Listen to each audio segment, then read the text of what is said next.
How to change the default SMS app on your Android phone.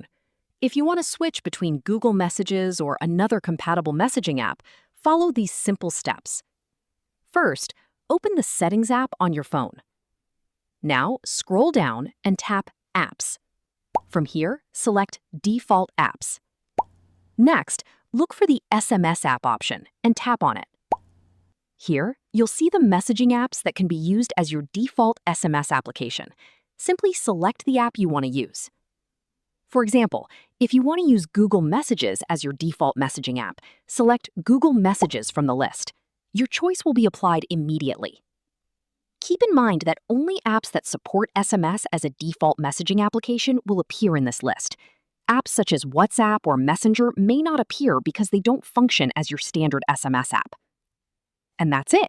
You've successfully changed your default SMS app on Android. Your text messages will now be handled by the messaging app you selected.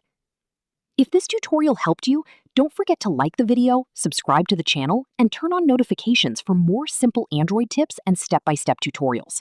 Thanks for watching, and I'll see you in the next video.